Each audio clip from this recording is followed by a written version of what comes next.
Hello guys, welcome you all. My name is लामी नसीम और चलिए आइए स्टार्ट करते हैं आज के इस वीडियो लेक्चर को। इंजीनियरिंग मैथमेटिक्स हम लोग पढ़ रहे हैं, जहां पर हमने फर्स्ट चैप्टर कंप्लीट कर लिया है, लीनियर अलजेब्रा।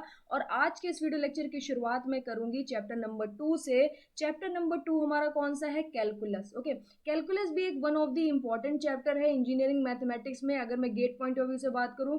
क्योंकि गेट के प्रीवियस ईयर अगर आप क्वेश्चन देखोगे इंक्लूडिंग ऑल द ब्रांचेस, तो आपको 250 प्लस क्वेश्चन देखने को मिलेंगे। तो लेंदी भी है, इंपॉर्टेंट भी है, सारी चीजों को डिटेल में कवर करेंगे। वीडियो को अच्छे से फॉलो करना है, गेट प्रीवियस के क्वेश्चन मेरे साथ सॉल्व करते चलना है और इसी के साथ साथ अपने नोट्स भी बनाते चलना है। चलिए स्टार्ट करते हैं कैलकुलस को। यहाँ पर सबसे पहला जो स्मॉल टॉपिक है वो है फंक्शन। फंक्शन हम लोग किसे बोलते हैं? ओके, तो फंक्शन जो हमारे बनते हैं, फंक्शन हम लोग क्रिएट करते हैं with the help of relation. Okay, function हम लोग किससे बनाते हैं? With the help of relation बनाते हैं। और रिलेशन हमें किससे मिलते हैं? रिलेशन हम लोग को मिलते हैं with the help of set theory, जो हम लोग 12th क्लास में पढ़ते थे ना। सेट थ्योरी की हेल्प से हम लोग यहाँ पर रिलेशन बनाते हैं। जहां पर हम लोग पढ़ते थे, सपोज कर लीजिए सेट ए है, ये सेट बी है, इसी तरीके से हम लोग सेट ए और सेट बी के रिलेशन बनाते थे, वन वन वन मैनी, इस तरीके से करके। तो ये रिलेशन जब हम डिफाइन करते हैं तो वो क्या बन जाते हैं? वो हमारे फंक्शन बन जाते हैं। ओके, तो फंक्शन इज नथिंग बट, इसको हम लोग रिलेशन से ही क्रिएट करते हैं। और रिलेशन हमें किससे मिलता है? With the help of set theory. अगर यहाँ पर मैं एक फंक्शन कंसिडर कर लूँ, y is equal to f of x, ये दुनिया का कोई भी फंक्शन हो सकता है। ओके, यहाँ पर आप y is equal to x square, y is equal to x cube, कुछ भी ले सकते हो। यहाँ पर ये जो y होता है, इस y को हम लोग क्या बोलते हैं? इस y को हम लोग बोलते हैं डिपेंडेंट वेरिएबल। ये y हमारा क्या है? ये y हमारा है डिपेंडेंट वेरिएबल। ओके, ध्यान से देखिएगा, छोटी छोटी चीजें हैं, मगर फिर जब आप लिमिट, कॉन्टिन्यूटी, डिफरेंशिएबिलिटी को समझोगे तो यही चार सारी चीजें आपको बहुत ज्यादा हेल्प करेंगी। यहाँ पर x जो होता है, ये x आपका होता है इंडिपेंडेंट वेरिएबल। ओके, x आपका क्या होता है? x आपका होता है इंडिपेंडेंट वेरिएबल। ये डिपेंडेंट और इंडिपेंडेंट वेरिएबल का क्या मतलब है? यहाँ पर एक छोटा सा एग्जांपल लेके मैं आपको समझाने की कोशिश करती हूँ। सपोज कर लीजिए आपके पास एक फंक्शन है y is equal to x square. It is nothing but a relation of y and x। Okay, दो लोगों का क्या है? रिलेशन ही तो है, जिसे हम लोग फंक्शन बोल रहे हैं। अगर यहाँ पर मैं लेट कर लूँ, let x is equal to 1। Okay, तो यहाँ पर x आपका क्या है? इंडिपेंडेंट वेरिएबल है। x की वैल्यू आप कुछ भी पुट कर सकते हो, x is equal to 1 put कर सकते हो, x is equal to 2 put कर सकते हो, x is equal to 3 put कर सकते हो। बट x के करस्पॉन्डिंग ही आपको y के डिफरेंट डिफरेंट वैल्यूज यहाँ पर मिलेंगे। ओके, तो यहाँ पर देखिएगा, अगर आपने x is equal to 1 put करा तो y कितना मिल जाएगा? y 1 मिल जाएगा। अगर आपने x is equal to 2 put करा तो y कितना मिल जाएगा? 4 मिल जाएगा। x is equal to 3 put करा तो y कितना मिल जाएगा? 9 मिल जाएगा। तो आप देख सकते हो y क्या है? y डिपेंडेंट वेरिएबल है। और ये किस पे डिपेंड कर रहा है? ये आपकी x की वैल्यू पे डिपेंड कर रहा है। x की डिफरेंट डिफरेंट वैल्यूज को पे आपको क्या मिल रहा है? y की डिफरेंट डिफरेंट वैल्यूज मिल रही हैं। अब इसी चीज को जब आप प्लॉट करते हो, ओके, जब इसी चीज को आप प्लॉट करते हो, कहां पर? x एक्सिस और y एक्सिस पर। x के करस्पॉन्डिंग जब आप यहाँ पर y की वैल्यू को प्लॉट करते हो तो आपको क्या मिल जाता है? इसका ग्राफिकल रिप्रेजेंटेशन मिल जाता है। इसका मतलब फंक्शन को हम लोग क्या कर सकते हैं? फंक्शन को हम लोग कर्व के फॉर्म में भी रिप्रेजेंट कर सकते हैं। तो ये y is equal to x square का कर्व हमें पता रहता है, ये एक पैराबोला होता है, तो हमने इजिली ड्रॉ कर लिया। ओके, तो फंक्शन आपको समझ आया होगा फंक्शन किसे कहते हैं। और यहाँ पर एक फंक्शन की हेल्प से मैंने आपको समझाने की कोशिश करी कि फंक्शन, अगर मैं वन इंडिपेंडेंट वेरिएबल का एक फंक्शन कंसीडर करूँ y is equal to f x, तो इसे हम लोग ज्योमेट्रिकली रिप्रेजेंट कर सकते हैं। ओके, ज्योमेट्रिकली रिप्रेजेंट करेंगे तो ये कर्व बनाएगा। कोई भी एक कर्व बना देते हैं, एक रैंडम कर्व मैं बना देती हूँ कि सपोज कर लीजिए x की डिफरेंट डिफरेंट वैल्यूज पर आपको y के डिफरेंट डिफरेंट वैल्यूज मिली। आपने सारी वैल्यूज को इस तरीके से प्लॉट कर दिया। ओके, जब आप प्लॉट करोगे तो एक पॉइंट आपको ये मिलेगा, एक पॉइंट ये मिलेगा, एक पॉइंट ये मिलेगा। और जब आप इसको सारे पॉइंट को रेंडम इस तरीके से मिला दोगे, ओके, फ्री हैंड से जब आप सारे पॉइंट को आपस में मिलाओगे तो आपको y is equal to f of x का क्या मिल जाएगा? एक कर्व मिल जाएगा, एक 2D कर्व मिल जाएगा। ओके, तो ये आपका हो गया फंक्शन। अब फंक्शन भी आपके कई तरह के होते हैं। सबसे पहला हमारा जो क्लासिफिकेशन है, first one is the explicit function और रिलेशन। ओके, यहाँ पर मैं आपसे डिस्कस करती हूँ कि एक्सप्लिसिट फंक्शन किसे कहते हैं। वो सारे फंक्शन जिसमें जो वेरिएबल्स होंगे, सपोज कर लीजिए दो वेरिएबल का फंक्शन है, y is equal to f of x, एक फंक्शन है। ओके, आपके पास एक फंक्शन है y is equal to f of x. यहाँ पर मैं एग्जाम्पल भी साथ में लेके चलती हूँ। मैं y is equal to f of x का एक रिलेशन ले लेती हूँ, x y minus y plus 2 minus x is equal to 0। Suppose कर लीजिए आपके पास एक फंक्शन है, इस फंक्शन को एक्सप्लिसिट फंक्शन कब बोलेंगे, अगर यहाँ पर ये दोनों वेरिएबल जो हैं एक्स और वाई, ओके, ये जो दो वेरिएबल हैं, अगर आप इसको इजिली सेपरेट कर सकते हो, ओके, अगर आप इसको इजिली सेपरेट कर सकते हो तो वो फंक्शन आपका कहलाता है एक्सप्लिसिट फंक्शन। ओके, तो यहाँ पर अगर मैं ये दोनों टर्म आप देखिएगा, एक ये टर्म एक ये टर्म है, दोनों में वाई है, तो यहाँ से अगर मैं वाई कॉमन ले लूँ तो मुझे मिलेगा x minus one is equal to, ये एक्स को मैं उस साइड भेज देती हूँ तो प्लस हो जाएगा, प्लस टू किस में कन्वर्ट हो जाएगा, माइनस टू में। तो यहां से जब आप y की वैल्यू को फाइंड आउट करोगे तो हो जाएगा x minus two upon x minus one. Okay, तो अगर आप यहाँ पर y को इजिली, y और x को इजिली सेपरेट कर सकते हो या एक वेरिएबल को किसी दूसरे वेरिएबल के टर्म में इजिली लिख सकते हो, तो इस तरीके के फंक्शन को हम लोग बोलते हैं एक्सप्लिसिट फंक्शन, जहां पर आप एक वेरिएबल को किसी दूसरे वेरिएबल के टर्म में एक्सप्रेस कर सकते हो। ओके, तो ये हो गया आपका एक्सप्लिसिट फंक्शन। अगर मैं बात करूं कि इम्प्लिसिट फंक्शन क्या होते हैं, जस्ट ऑपोजिट। अगर आप एक्सप्रेस नहीं कर पा रहे हो, सपोज कर लीजिए आपके पास कोई एक फंक्शन है, यहाँ पर मैं एक एग्जाम्पल की हेल्प से आपको पहले समझाने की कोशिश करती हूँ। सपोज कर लीजिए एक फंक्शन है x cube y square plus x y cube, x y cube कर लीजिए, plus 3xz minus 2 is equal to 0। Okay, suppose कर लीजिए आपके पास ये एक फंक्शन है, तो यहाँ पर अगर मैं बोलूँ कि एक वेरिएबल को किसी अनदर वेरिएबल के टर्म में आप रिप्रेजेंट करो, तो यहाँ पर आप सेपरेशन नहीं कर पाओगे। अगर मैं आपसे बोलती हूँ कि y को इन टर्म्स ऑफ x और z रिप्रेजेंट करिए, तो आप सेपरेशन नहीं कर पाओगे। अगर ये सेपरेशन पॉसिबल नहीं है, then this type of function is called as implicit function. Okay, अब इम्प्लिसिट फंक्शन को कैसे रिप्रेजेंट करते हैं, फंक्शन ऑफ, ये किसका फंक्शन है, एक्स का, वाई का, और मैंने यहाँ पर एक और वेरिएबल कंसिडर करा है जेड, तो इसको हम लोग इस तरीके से लिखेंगे। जबकि यहाँ पर हम लोग कैसे रिप्रेजेंट करते हैं, यहाँ पर हम लोग एक वेरिएबल को किसी दूसरे वेरिएबल के फंक्शन के टर्म में हम लोग रिप्रेजेंट कर रहे हैं, और यहाँ पर हम लोग इस तरीके से रिप्रेजेंट करते हैं। अब जरूरी नहीं है यहाँ पर एक ही इंडिपेंडेंट वेरिएबल, इस तरीके से भी आप रिप्रेजेंट कर सकते हो, y is a function of x1, x2। Okay, y is a function of x1, x2। तो इस तरीके से ये आपका कहलाता है एक्सप्लिसिट फंक्शन, और ये फंक्शन आपका कहलाता है इम्प्लिसिट फंक्शन। आई होप आपको यहाँ पर क्लैरिटी मिली होगी कि सेपरेशन हो पा रहा है तो एक्सप्लिसिट है, सेपरेशन नहीं कर पा रहे हो तो आपका क्या कहलाएगा, इम्प्लिसिट फंक्शन कहलाएगा। नेक्स्ट जो हमारा फंक्शन होता है that is called as composite function. Okay, composite function कौन से फंक्शन होते हैं, ये काफी इंटरेस्टिंग है, समझने की कोशिश करिएगा। सपोज कर लीजिए आपके पास एक फंक्शन है, u is a function of x comma y. Okay, u किसका फंक्शन है, x और y का है, यानी u डिपेंडेंट है, x एंड y क्या है, इंडिपेंडेंट है। इसको एग्जाम्पल के तौर पे भी कंसिडर करते हैं। सपोज कर लीजिए आपको कोई एक फंक्शन दिया हुआ है, u is equal to 2x plus 3y। Okay, 2x plus 3y। इसको कॉम्पोजिट फंक्शन तब बोलेंगे जब u जो होगा वो x और y का फंक्शन होगा, और x किसी अनदर वेरिएबल t का फंक्शन होगा, y किसी अनदर वेरिएबल t का फंक्शन होगा। बस बात समझ आ रही है, u किसका फंक्शन है, u x और y का फंक्शन है, और x किसी अनदर वेरिएबल t का फंक्शन है, और y भी किसी अनदर वेरिएबल t का फंक्शन। ओके, y भी आपका क्या है, किसी अनदर वेरिएबल t का फंक्शन है। तो so this type of function is called as composite function. अब इस एग्जाम्पल को हम लोग पूरा कंप्लीट करते हैं। यहाँ पर मैंने कंसिडर करा u is equal to 2x plus 3y, जहां पे x आपका t स्क्वायर के बराबर है और y आपका t माइनस 2 के बराबर है। तो इस तरीके के फंक्शन को हम लोग क्या बोलते हैं, ये हमारा कॉम्पोजिट फंक्शन है। ओके, ये हमारा क्या है, कॉम्पोजिट फंक्शन है। तो यहाँ पर अगर आप u को लिखोगे तो आप लिख सकते हो डायरेक्टली, आप लिख सकते हो u is a function of phi t, u is a function of phi t comma psi t. Okay, u is a function of phi t comma psi t, क्योंकि x आपका डायरेक्टली किसका function है, t का function है, y directly function किसका है, t का है। तो u अगर आपका x और y का फंक्शन है, इट मीन्स u आपका डायरेक्टली किसका फंक्शन हो गया, t का फंक्शन हो गया, क्योंकि x आपका t का फंक्शन है और y भी आपका t का फंक्शन है। तो आप इसको इस तरीके से भी रिप्रेजेंट कर सकते हो और इस तरीके से भी आप यहाँ पर रिप्रेजेंट कर सकते हो। तो ये तीन तरह के फंक्शन आप याद रखिएगा, explicit function, implicit function and composite function. आगे चलते हैं, अब यहाँ पर पढ़ते हैं हम लोग open interval and close interval. ये छोटी छोटी बातें हैं, अभी मैंने कैलकुलस स्टार्ट नहीं करी है। कैलकुलस की स्टार्टिंग हमारी होगी, फर्स्ट टॉपिक होगा लिमिट। मगर अगर लिमिट को अगर आपको समझना है अच्छे से, तो ये छोटी छोटी बातें आपको पता होनी चाहिए जो मैं आपकी क्लियर कराने की कोशिश कर रही हूँ। लाइक फंक्शन क्या होते हैं, ओपन इंटरवल क्लोज इंटरवल क्या होते हैं, नेबरहुड पॉइंट्स अभी आगे मैं आपसे डिस्कस करूंगी वो क्या होते हैं। ये सारी चीजें अगर आपको पता चल जाएंगी तो आगे जो हमारे मेन टॉपिक है, लिमिट हो गई, कॉन्टिन्यूटी हो गई, डिफरेंशिएबिलिटी हो गई, इसमें आपको बहुत ज्यादा हेल्प मिलेगी ये सारी चीजों से। ओके, तो ओपन इंटरवल क्या होते हैं, देखिए ओपन इंटरवल को हम लोग रिप्रेजेंट करते हैं इस ब्रैकेट से। ओके, इस तरीके का ब्रैकेट कभी भी हम लोग बनाएंगे, this type of bracket is called as open interval. और क्लोज इंटरवल को हम लोग किससे रिप्रेजेंट करते हैं? स्क्वायर ब्रैकेट से रिप्रेजेंट करते हैं, ए कॉमा बी।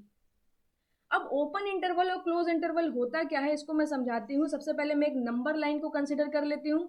यहाँ पर मैं ए को प्लॉट कर देती हूँ, यहाँ पर मैं बी को प्लॉट कर देती हूँ। सपोज कर लीजिए एक फंक्शन कंसिडर करते हैं y is equal to f of x, और मैं आपसे बोल रही हूँ ये फंक्शन जो है वो डिफाइंड है ए और बी के बीच में। Okay, in between a and b. अगर मैं आपसे बोल रही हूँ in between a and b, इसका मतलब क्या है?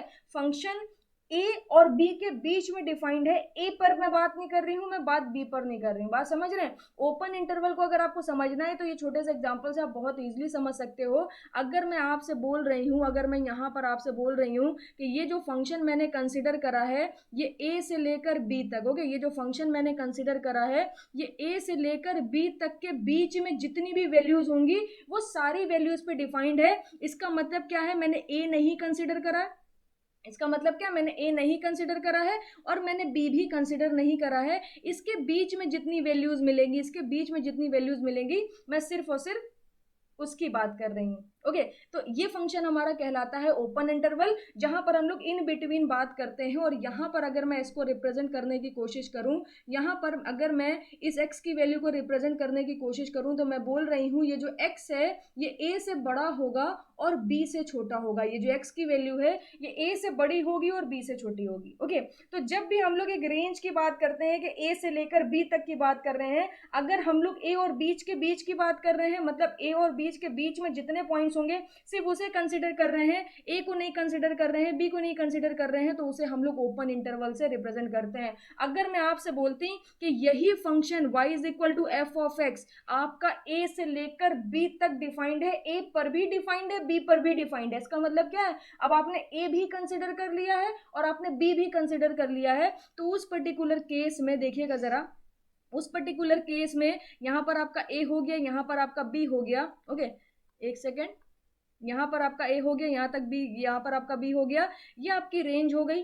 ओके, ये आपकी रेंज हो गई। This is a and this is b. अब अगर आप ए और बी दोनों को कंसिडर कर रहे हो, अगर आप ए और बी दोनों को कंसिडर कर रहे हो, तब उस पर्टिकुलर केस में हम लोग यहाँ सॉलिड सर्किल बनाते हैं। ओके, यहाँ पर हम लोग सॉलिड सर्किल बनाएंगे। ये सॉलिड सर्किल आपके रिप्रेजेंट क्या कर रहा है? ये सॉलिड सर्किल आपका रिप्रेजेंट कर रहा है कि आपने ए को भी कंसिडर करा है और आपने बी को भी कंसिडर करा है। ओके, ये जो आपके हॉलो सर्किल यहाँ पर आपको जो दिख रहे हैं, ये हॉलो सर्किल क्या रिप्रेजेंट कर रहे हैं? कि आप ए से लेकर बी के बीच में जितने पॉइंट्स हैं उसकी बात कर रहे हो। और ये सॉलिड सर्किल क्या रिप्रेजेंट कर रहे हैं? कि आप ए से लेकर बी तक के बीच में जितने पॉइंट्स हैं उसकी बात तो कर ही रहे हो, साथ में आप ए भी कंसिडर कर रहे हो और आप बी भी कंसिडर कर रहे हो। तो इस तरीके के केस में अगर मैं यहां पर रिप्रेजेंट करूं a comma b is equal to x, अब यहाँ पर x कहां से कहां तक वेरी करेगा?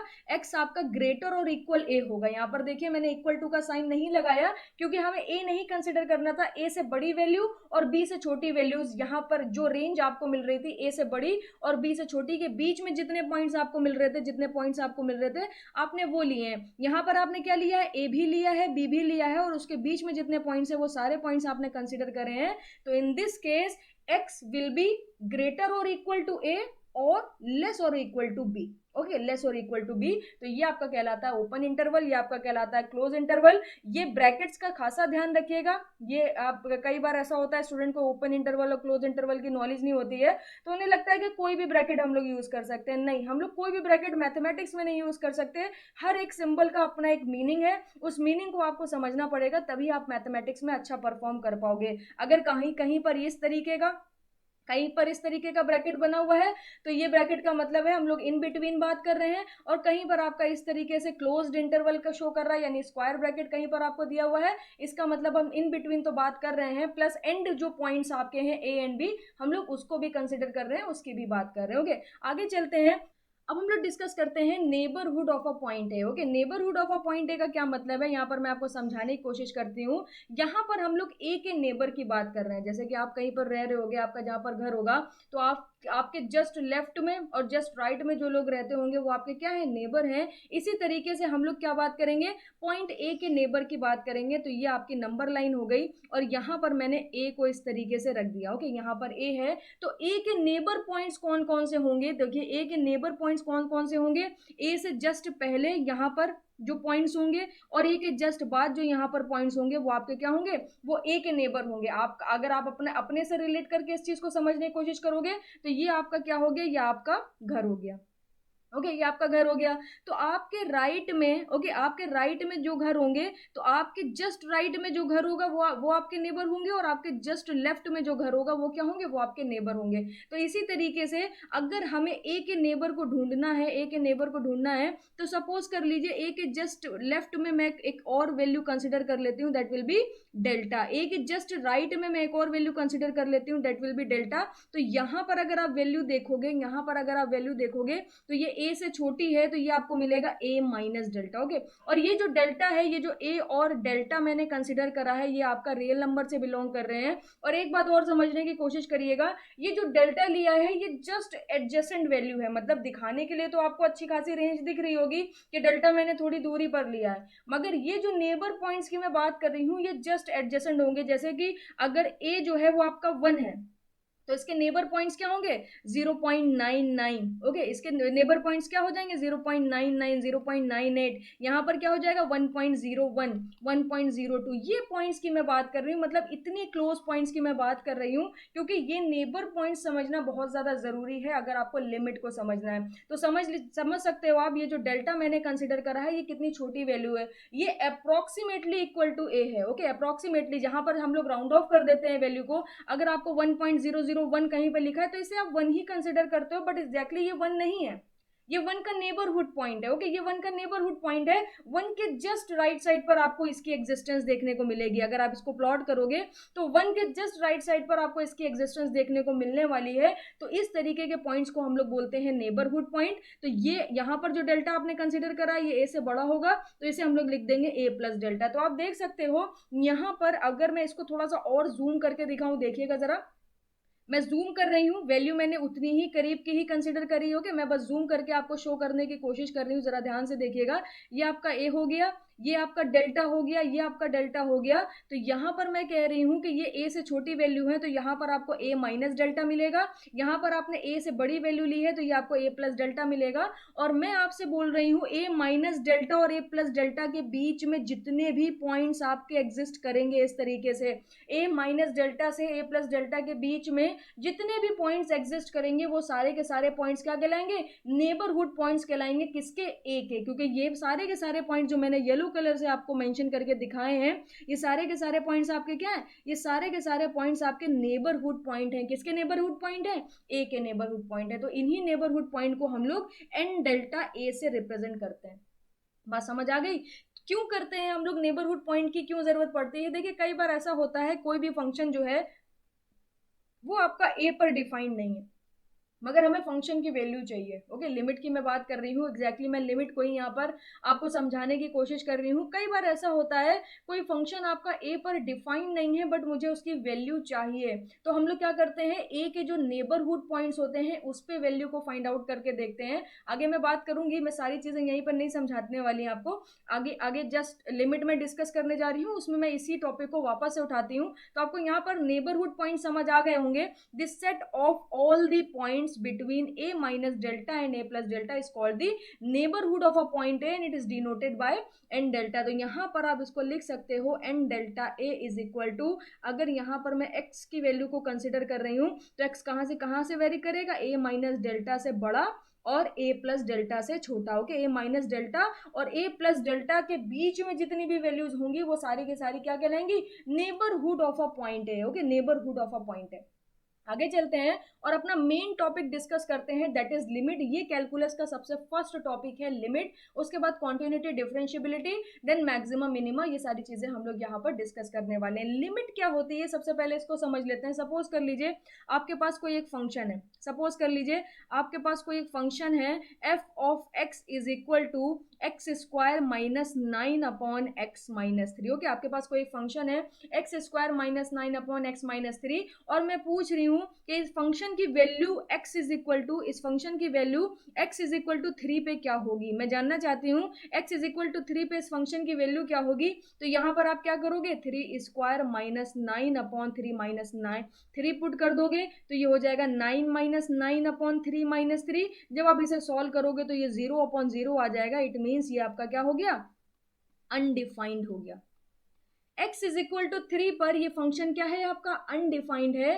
तो यहां पर इस तरीके के अनडिफाइंड फंक्शन के लिए हम लोग लिमिट्स का यूज करते हैं। मतलब क्या है, अगर मैं इस फंक्शन की वैल्यू को जानना चाहती हूं और ये एग्जैक्टली 3 पर आपका क्या है, अनडिफाइंड फंक्शन है, तो क्या हम इसकी वैल्यू नहीं फाइंड आउट कर पाएंगे, हम तब भी फाइंड आउट कर सकते हैं। ये बिल्कुल वैसी ही बात है। सपोज कर लीजिए इस घर में आप रहते हो। ओके, इस घर में आप रहते हो, आपके जस्ट बगल में कोई एक घर है, आपके जस्ट बगल में इस तरीके से 2 घर है। तो ये आपके क्या हो गए, नेबर हो गए। ये आपके क्या हो गए, नेबर हो गए। और ये आप हो गए, ये आप हो गए। आपके जस्ट लेफ्ट में एक नेबर हो गए, आपके जस्ट राइट में एक नेबर हो गए। और एक सर्वे हो रहा है जहां पर आपका लोग नेचर जानना चाहते हैं। आप जो हो, मैं आप जानना चाहती हूँ कि आपका नेचर क्या है, तो मैं सर्वे करने आपके घर आई हूँ। मगर पता चला कि आप घर पे हो नहीं, आप घर पे हो नहीं। तो आप घर पे हो नहीं तो आपके घर जाके तो नेचर पता नहीं कर सकते।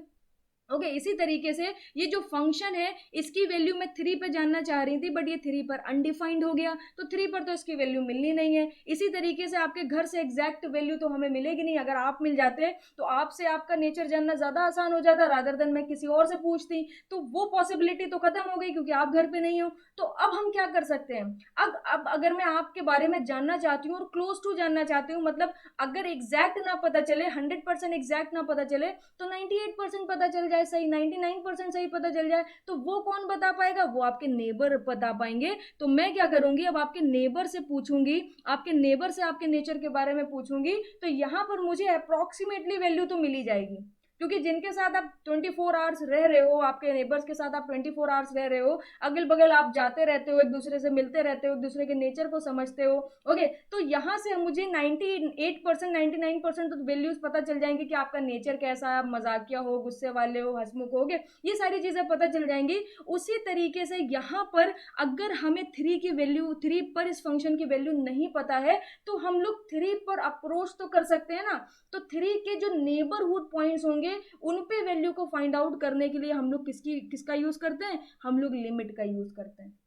बात समझ आ रही है। तो यहाँ पर लिमिट की एग्जिस्टेंस ही क्यों है भाई, हमसे कहा जाता है limit x tends to 3, limit x tends to 3 f of x की जरा वैल्यू बताओ, limit x tends to 3 f of x की वैल्यू बताओ। तो लिमिट का काम ही क्या है, लिमिट हम लोग हटा देते हैं, लिमिट यूज ही नहीं करते हैं, direct x is equal to 3 put कर देते हैं और वैल्यू निकाल लेते हैं। तो इसका मतलब क्या है कि 3 पर अगर आपका फंक्शन डिफाइन नहीं है, बगैर हमें वैल्यू चाहिए, हम नेचर जानना चाहते हैं इस फंक्शन का नेचर क्या है भाई, और अगर 3 पे वैल्यू नहीं मिल रही है, तो हम लोग क्या करेंगे, नेबरहुड पॉइंट्स पर निकालेंगे। क्योंकि नेबरहुड पॉइंट्स पर जो आपको नेचर मिलेगा वो अप्रोक्सीमेटली सेम होगा जो 3 पर आपको नेचर मिल रहा होगा। ओके, जो भी आपका यहाँ पर स्टडी चल रही है, जो भी सर्वे चल रहा है, उसके अकॉर्डिंग आप फंक्शन के नेचर को जान सकते हो।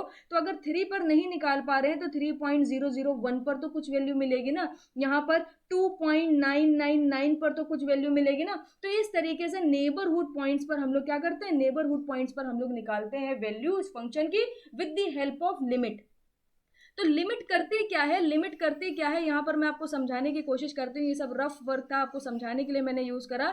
लिमिट करती क्या है, जैसे कि अगर आपको इस फंक्शन की वैल्यू 3 पर फाइंड आउट करनी थी, अगर इस फंक्शन की वैल्यू आपको 3 पर फाइंड आउट करनी थी, 3 पर ये फंक्शन अनडिफाइंड हो गया, तो अब हम लोग क्या करेंगे, 3 पर इस फंक्शन को अप्रोच कराएंगे। एग्जैक्ट 3 पर वैल्यू नहीं निकालेंगे, 3 पर अप्रोच कराएंगे। तो याद रखिएगा 3 से जस्ट पहले कुछ वैल्यू होगी जो 3 से कम होगी, और 3 के जस्ट बाद कुछ वैल्यू होगी जो 3 से ज्यादा होगी। मतलब क्या है, जब आप इसको 3 पर अप्रोच कराओगे, ये आपकी नंबर लाइन हो गई। ओके, ये आपकी नंबर लाइन हो गई। जब आप इसको 3 पर अप्रोच कराओगे तो आप 2 तरीके से 3 पर अप्रोच करा सकते हो। आप इस तरीके से राइट डायरेक्शन से भी जा सकते हो, आप राइट डायरेक्शन से भी जा सकते हो 3 पर अप्रोच कराने, और आप लेफ्ट डायरेक्शन से भी जा सकते हो। जब आप राइट डायरेक्शन से जाते हो इस तरीके से, जब आप राइट डायरेक्शन से जाते हो तो इसे हम लोग बोलते हैं right hand limit. Okay, right hand limit. तो यहां से जब आप राइट डायरेक्शन से चलोगे, यहां से देखिएगा, जब आप इधर से राइट डायरेक्शन से चलोगे तो आप 3 से जस्ट पहले रुक जाओगे। ओके, क्योंकि 3 पर तो फंक्शन अनडिफाइंड है, तो 3 से जस्ट पहले, अब 3 से जस्ट पहले की जो वैल्यू होगी वो 3 से बड़ी होगी, क्योंकि आप इस डायरेक्शन में देख रहे हो, आप इस डायरेक्शन में यहां पर देख रहे हो। ओके, यहां पर आप इस डायरेक्शन में देख रहे हो, तो 3 से जस्ट पहले जो यहां पर आपको पॉइंट्स मिलेंगे वो क्या होंगे, 3 से बड़े होंगे, तो उसे हम लोग 3 प्लस से रिप्रेजेंट करते हैं। ओके, उसे हम लोग किससे रिप्रेजेंट करते हैं, 3 प्लस से रिप्रेजेंट करते हैं। इसी तरीके से जब आप लेफ्ट हैंड साइड से, जब आप लेफ्ट हैंड साइड से 3 को अप्रोच करोगे, यहां पर हम लोग क्या करते हैं, 3 को अप्रोच कर रहे हैं, 3 पर जा नहीं रहे हैं। बात समझने की कोशिश करिएगा। लिमिट में हम लोग अगर x टेंड्स टू 3 लिखा हुआ है, x टेंड टू 2 लिखा हुआ है, x टेंड टू 0 लिखा हुआ है, इसका मतलब उस पॉइंट पे वैल्यू हम लोग नहीं निकाल रहे हैं, उस पॉइंट तक अप्रोच करने की कोशिश कर रहे हैं। उस पॉइंट के जो नेबरहुड पॉइंट्स होंगे, यहाँ पर नेबरहुड पॉइंट समझना इसीलिए इंपॉर्टेंट था क्योंकि लिमिट समझनी है हमें, तो उस पॉइंट के जो नेबरहुड पॉइंट्स होंगे हम उस पे वैल्यू निकालना चाहते हैं। तो मैंने देखा कि मैं 2 साइड से अप्रोच कर सकती हूँ, लेफ्ट हैंड साइड से भी अप्रोच कर सकते हैं 3 पर जाने के लिए, राइट हैंड अगर आपने नंबर लाइन बनाई है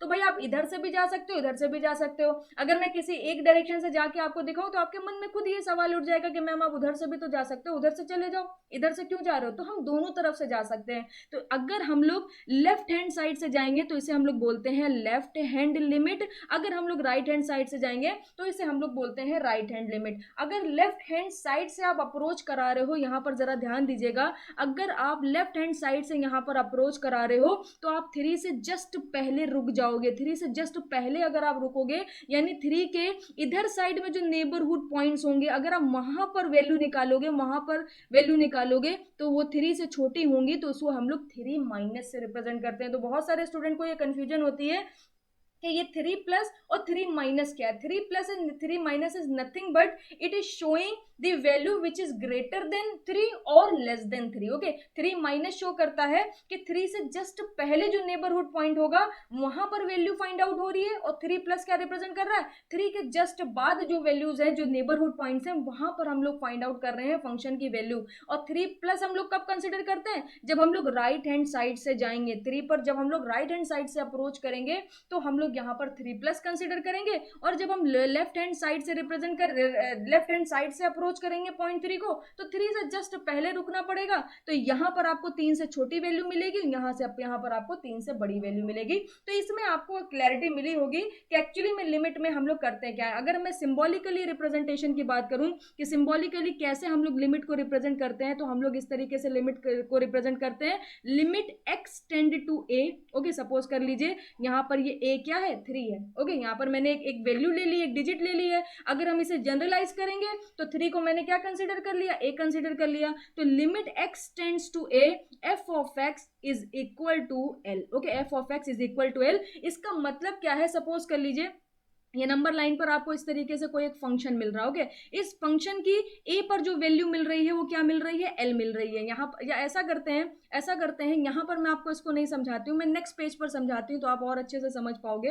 ओके, आप और अच्छे से यहाँ पर समझ पाओगे। तो सिंबॉलिकल रिप्रेजेंटेशन आपने देख लिया कि लिमिट को हम लोग सिंबॉलिकली कैसे रिप्रेजेंट करते हैं। ओके, यहाँ पर डेफिनेशन भी मैंने यही लिखी है, डेफिनेशन भी यहाँ पर लिखी है, all the values of the function y is equal to f of x approaches to a unique real number l। Okay, approaches to a unique real number l as x approaches a। यहाँ पर मैंने x को किधर approach कराया है, 3 पर approach कराया है। अगर इसे जनरलाइज करेंगे इट मींस a पर अप्रोच कराया है, फ्रॉम आइदर साइड, दोनों ही साइड से अप्रोच कराया है। Then the unique real number l is said to be a limit of the function f of x at point x। Okay, at point x symbolically the above written as, इस तरीके से हम लोग symbolically limit को represent कर सकते हैं। आगे मैं आपको समझाती हूँ, लेफ्ट हैंड लिमिट और राइट हैंड लिमिट बाद में समझाएंगे, पहले यहाँ पर मैं आपको दिखाती हूँ। सपोज कर लीजिए ये आपकी नंबर लाइन है और यहाँ पर आपने x is equal to a consider करा, और इस पर जो आपको कर्व मिल रहा है, इस फंक्शन का जो आपको कर्व मिल रहा है वो कुछ इस तरीके से मिल रहा है, और x is equal to a पर जो आपको वैल्यू मिल रही है, x is equal to a पर जो वैल्यू मिल रही है, सपोज कर लीजिए वो l मिल रही है। ओके सपोज कर लीजिए वो वैल्यू आपको क्या मिल रही है, एल मिल रही है, तो यहां पर आप क्या लिखोगे, यहां पर मैंने यही चीज समझाई है कि अगर फंक्शन की वैल्यू, यहां पर देखिए यहां पर मैंने क्या लिखा है, approaches to a a unique real number l as x approaches है, जब आपकी एक्स ए को अप्रोच करे तो फंक्शन क्या करे, एक यूनिक वैल्यू एल को अप्रोच करे। तो इसका मतलब क्या है, अगर मैं यहां पर लेफ्ट हैंड लिमिट लिखूं, ओके यहां पर समझिएगा, अगर मैं यहां पर लेफ्ट हैंड लिमिट लिखूं, सपोज कर लीजिए आपके पास इस तरीके से कोई एक फंक्शन है, इस तरीके से कोई एक फंक्शन है, यहाँ पर आपको एल वैल्यू मिल रही है, जब आप x is equal to a put कर रहे हो, और यहाँ पर अगर मैं लेफ्ट हैंड लिमिट की बात कर रही हूँ तो मैं किस डायरेक्शन से जाऊंगी, इस डायरेक्शन से जाऊंगी, और लेफ्ट हैंड लिमिट किसके बराबर हो जाएगी, लिमिट x टेंड्स टू, अब यहाँ पर देखिए a लेंगे या a माइनस लेंगे, क्योंकि यहाँ पर अभी मैंने आपको समझाया जब आप लेफ्ट हैंड लिमिट लोगे तो आप क्या करोगे, 3 से जस्ट पहले की वैल्यू को कंसिडर करोगे, 3 तक अप्रोच कर रहे हो ना, तो 3 तक पहुंच तो पाओगे नहीं, उससे जस्ट पहले जो नेबरहुड पॉइंट्स होंगे उस पर आप लिमिट निकाल लोगे, तो इसको हम लोग लिमिट रिप्रेजेंट करते हैं, limit x tends to a minus f of x is equal to, इस पे वैल्यू कितनी मिलेगी, एल मिलेगी। ओके इसी तरीके से अगर मैं राइट हैंड लिमिट की बात करूं, तो ये आपका पॉइंट ए हो गया। अगर राइट हैंड लिमिट की बात करेंगे तो अब हम लोग किधर से चलेंगे, इधर से चलेंगे।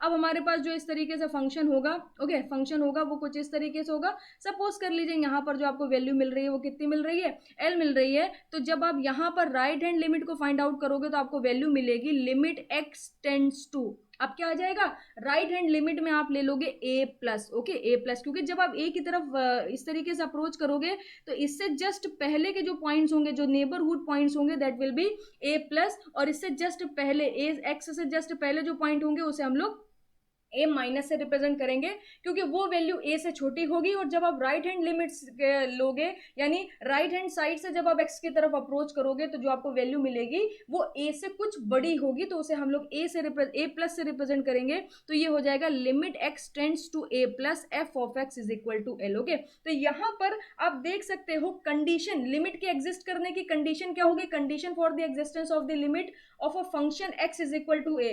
देखिए आपकी लिमिट जब भी एग्जिस्ट करेगी जब आपको लेफ्ट हैंड लिमिट से और राइट हैंड लिमिट से, दोनों ही लिमिट से वैल्यू क्या मिल रही हो, सेम मिल रही हो। अगर आपको वैल्यू डिफरेंट मिली तो इसका मतलब है आपकी लिमिट एग्जिस्ट नहीं कर रही है। ओके अगर यहाँ पर आपकी लेफ्ट हैंड लिमिट और राइट हैंड लिमिट सेम हो गई, मतलब क्या है, कंडीशन क्या है कि अगर आपकी जो लिमिट है x tends to a minus f of x, इसकी जो वैल्यू मिली अगर वो इक्वल हो गई limit x tends to a plus f of x, then आपका क्या है, लिमिट आपकी एग्जिस्ट कर रही होगी। इस पर्टिकुलर केस में आपकी लिमिट क्या होगी, आपकी लिमिट एग्जिस्ट कर रही होगी। तो ये फाइनल एक्सप्रेशन आपको याद रखना है, क्योंकि इसी फाइनल एक्सप्रेशन से सारे गेट के क्वेश्चन लग जाएंगे, कुछ समझ आए चाहे नहीं आए, अगर ये एक्सप्रेशन ही याद रहा आपको और आपने लिमिट निकालना सीख लिया है तो आपके सारे के सारे क्वेश्चन लग जाएंगे लिमिट से रिलेटेड। ओके तो यहाँ पर आपने देखा किस तरीके से, किस केस में लिमिट एग्जिस्ट नहीं करेगी उसको भी मैं आपको दिखा देती हूँ। सपोज कर लीजिए ये एक नंबर लाइन है, x is equal to a पर, यहाँ पर मैं एक फंक्शन का 2D कर्व बना देती हूँ। सपोज कर लीजिए यहाँ पर आपको कुछ इस तरीके से दिया हुआ है।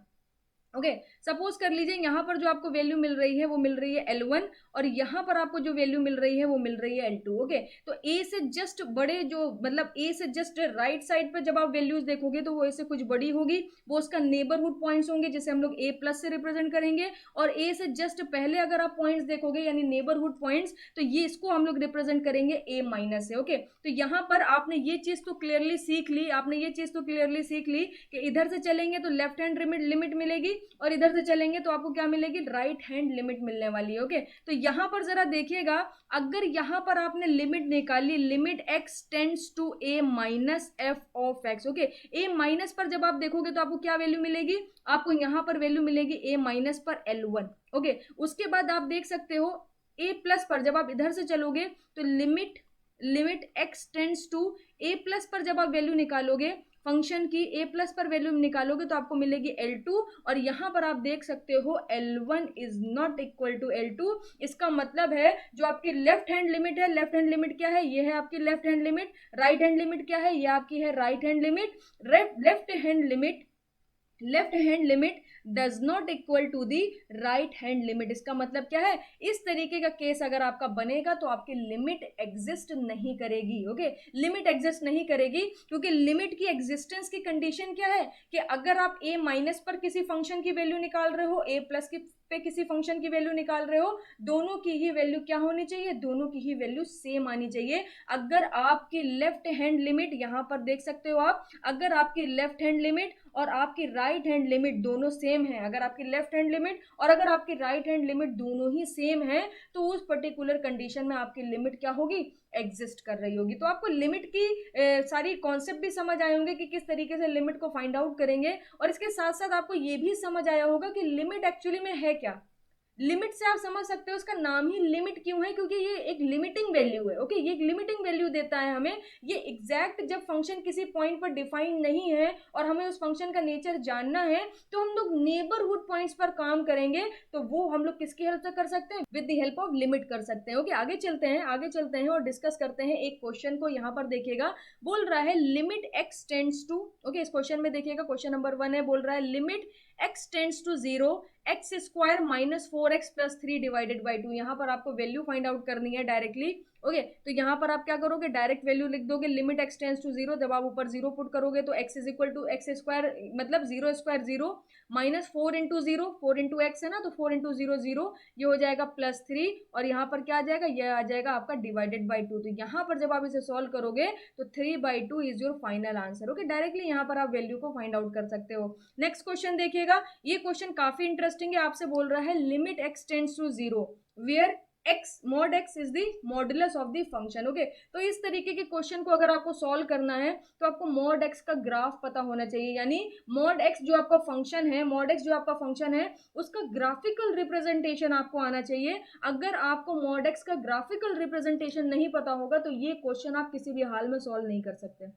यहाँ पर देखिएगा जरा कैसे सॉल्व करेंगे हम लोग। सबसे पहले मैं आपको बताती हूँ y is equal to mod x। Okay, y is equal to mod x का ग्राफ किस तरीके से शो होता है, y is equal to mod x का ग्राफ किस तरीके से शो करते हैं, तो ये जो ग्राफ है ये कुछ इस तरीके से होता है। जब आप मॉड x का ग्राफ देखोगे तो आपको कुछ इस तरीके से वैल्यू मिलेगी।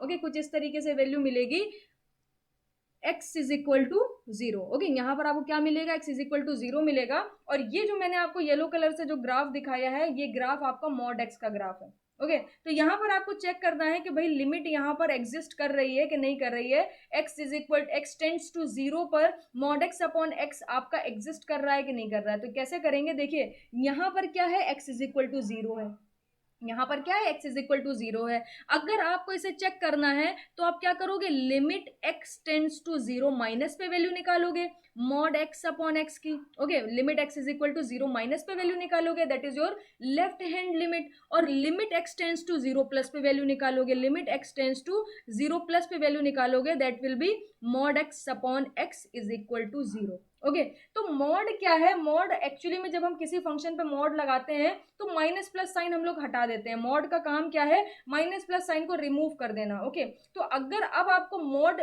हटाना है तो आपको चेक करना पड़ेगा कि x आपका माइनस में होगा कि प्लस में होगा, वो आपको वही बता सकता है ये ग्राफ। ओके, वो आपको ये ग्राफ ही बता सकता है। इस ग्राफ की हेल्प से ही आप यहाँ पर चेक कर सकते हो कि x आपका -1 होगा कि +1 होगा। अब मैं चेक करने के लिए आपको एक तरीका बताती हूँ। यहाँ पर आपका क्या है, यहाँ पर आपका x इज इक्वल टू 0 है, इससे जस्ट पहले क्या होगा, इससे जस्ट पहले होगा x माइनस। ओके, इससे जस्ट पहले क्या होगा, x माइनस, या हम लोग कह सकते हैं 0 माइनस, क्योंकि अगर यहाँ पर वैल्यू आपकी 0 है तो इससे जस्ट पहले 0 से छोटी वैल्यू होगी तो 0 माइनस होगी, और इसके जस्ट बाद अगर आप देखोगे तो आपको वैल्यू कितनी मिलेगी, 0 प्लस मिलेगी। जब आप 0 माइनस कंसिडर करोगे, जब आप 0 माइनस कंसिडर करोगे तो ये जो आपको ग्राफ दिख रहा है दैट विल बी नेगेटिव, क्योंकि इसका स्लोप क्या है, इसका स्लोप नेगेटिव स्लोप है। तो 0 माइनस पर अगर आप वैल्यू देखोगे तो x आपको क्या मिलेगा, -1 मिलेगा, यानी -x मिलेगा। तो यहाँ पर x टेंड्स टू 0 माइनस पर आपको मिलेगा -x अपॉन x, दोनों कैंसिल आउट हो जाएंगे तो -1 आपको लेफ्ट हैंड लिमिट की वैल्यू मिल जाएगी। इसी तरीके से जब आप 0 प्लस देखोगे तो यहाँ पर जो आपको इसका ग्राफ दिख रहा है ये आपका क्या होगा, पॉजिटिव ग्राफ होगा, यानी अब यहाँ पर आप जब मॉड हटाओगे, 0 प्लस पर जब आप मॉड हटाओगे तो आपको x की जगह क्या मिलेगा, प्लस x मिलेगा। तो प्लस x अपॉन x ये दोनों आपस में कैंसिल आउट हो जाएंगे, तो वैल्यू कितनी मिल जाएगी, 1 मिल जाएगी। ये आपका क्या है, ये आपका है लेफ्ट हैंड लिमिट। ओके, ये आपका क्या है, लेफ्ट हैंड लिमिट है, और ये आपका क्या है, ये आपका है राइट हैंड लिमिट। तो आप यहाँ पर देख सकते हो जो आपकी लेफ्ट हैंड लिमिट है that is not equal to right hand limit. Okay, जो आपकी लेफ्ट हैंड लिमिट है वो राइट हैंड लिमिट की इक्वल नहीं है। इसका मतलब क्या है, इसका आंसर क्या है, limit does not exist. Okay, यहाँ पर लिमिट आपकी क्या है, एग्जिस्ट नहीं कर रही है। और आप देख सकते हो ये मॉड एक्स का ग्राफ याद रखिएगा, और मैं आपको कुछ और ग्राफ के बारे में आगे पीडीएफ दे दूंगी। ओके, आप पीडीएफ ले लेना मेरे से, जहां पर इस तरीके के सारे ग्राफ आपको पता होंगे। और ग्राफ एक बार आपको पता है तो लिमिट और आसान हो जाती है, क्योंकि बहुत सारे क्वेश्चन डायरेक्टली आपके ग्राफ से ही सॉल्व होते हैं। ओके, आगे चलते हैं, एक क्वेश्चन मैं आपको और कराती हूँ, ये क्वेश्चन जरा देखिएगा। ओके, बोल रहा है find the limit of the given function. तो गिवन फंक्शन की अगर आपको लिमिट निकालनी है तो सबसे पहले चेक करिए कि लिमिट आपकी एग्जिस्ट कर रही है कि नहीं कर रही है। ओके, लिमिट आपको एक बार आपको चेक करना पड़ेगा कि लिमिट आपकी एग्जिस्ट कर रही है कि नहीं कर रही है। तो उस पर्टिकुलर केस में यहाँ पर आप क्या करोगे, direct x is equal to 0 put कर दोगे, नहीं, direct x is equal to 0 put करोगे तो ये फिर से इनफाइनाइट हो जाएगा। तो यहाँ पर आपको क्या करना पड़ेगा, सबसे पहले 1 अपॉन एक्स का ग्राफ देखना पड़ेगा। 1 अपॉन एक्स का ग्राफ अगर आप देखोगे तो यहाँ पर हम लोग निकालेंगे लेफ्ट हैंड लिमिट, जो कि हमारी क्या होगी, limit x tends to 0 minus. Okay, left hand limit क्या है, x tends to 0 minus is equal to. Okay, अब यहां पर आपको देखना है इनफाइनाइट की value, limit x tends to 0 plus. Okay, ये आपकी क्या होगी, ये आपकी होगी राइट हैंड लिमिट। ओके, वो आपकी क्या हो गई, लेफ्ट हैंड लिमिट हो गई, ये आपकी राइट हैंड लिमिट हो गई 1 अपॉन एक्स। यहाँ पर भी आपको देखनी है 1 अपॉन एक्स की वैल्यू, नॉट इन्फिनिटी की वैल्यू, 1 अपॉन एक्स की वैल्यू आपको यहाँ पर चेक करनी है। तो आप कैसे चेक कर सकते हो, जरा देखिएगा। अगर मैं यहाँ पर y is equal to 1 upon x का आपको ग्राफिकल रिप्रेजेंटेशन दिखाऊं, तो इस पर्टिकुलर फंक्शन का जो आपका ग्राफिकल रिप्रेजेंटेशन होता है is just like this. Okay, इस पर्टिकुलर फंक्शन का जो ग्राफिकल रिप्रेजेंटेशन होता है वो कुछ इस तरीके से होता है, और यहाँ पर x की वैल्यू कितनी होती है, 0 होती है। तो आप देख सकते हो ये जो फंक्शन है, ये जो फंक्शन आपको यहाँ पर दिख रहा है, ये इस तरीके से इनफाइनाइट से आ रहा है। ओके, ये इनफाइनाइट से आ रहा है, फिर एक्स एक्सिस में इधर इनफाइनाइट पे चला जा रहा है। इसी तरीके से यहाँ पर देखिए ये जो ग्राफ है आपका इस तरीके से माइनस इनफाइनाइट से आ रहा है और फिर माइनस इनफाइनाइट चला जा रहा है, क्योंकि यहाँ पर आप देख सकते हो यहाँ पर एक्स की वैल्यू हम लोग क्या लेते हैं, पॉजिटिव एक्स लेते हैं,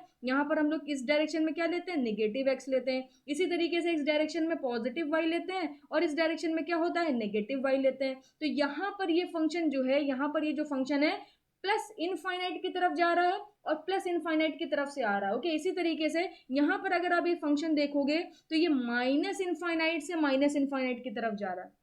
ओके, बात समझ आ गई यहाँ पर। तो यहाँ पर हमें 0 प्लस और 0 माइनस पे 1 अपॉन एक्स की अगर वैल्यू देखनी है तो यहाँ पर आपको क्या करना पड़ेगा, यहाँ पर आपको लेना पड़ेगा 0 माइनस। ओके, और यहाँ पर आपको क्या लेना पड़ेगा, यहाँ पर आपको लेना पड़ेगा 0 प्लस। तो एक 0 माइनस पे वैल्यू मिलेगी और एक 0 प्लस पे मिलेगी।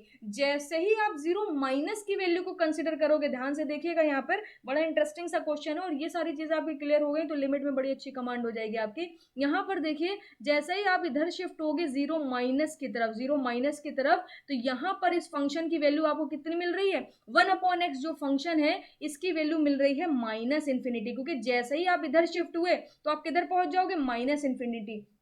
क्योंकि आपको करना क्या है, x is equal to 0 minus पर 1 अपॉन एक्स की वैल्यू देखनी है। ओके, बात समझ रहे हैं, फंक्शन की वैल्यू देखनी है x is equal to 0 minus पर। तो जैसे ही आप x is equal to 0 minus पर आओगे तो आपका फंक्शन आपको कहाँ दिखेगा, माइनस इन्फिनिटी की तरफ दिखेगा। तो यहाँ पर आपको मिल जाएगा माइनस इनफाइनाइट। इसी तरीके से जब आप 0 प्लस पर देखोगे तो जैसे ही आप इस पॉइंट से थोड़ा सा इधर शिफ्ट हुए, 0 प्लस पर शिफ्ट हुए, तो फंक्शन आपको कहाँ ले जाएगा, फंक्शन आपको प्लस इनफाइनाइट पर ले जाएगा। यहाँ पर प्लस इनफाइनाइट पर फंक्शन ले जाएगा, इसका मतलब 0 प्लस पर 1 अपॉन एक्स की वैल्यू जो मिलेगी वो इनफाइनाइट मिलेगी।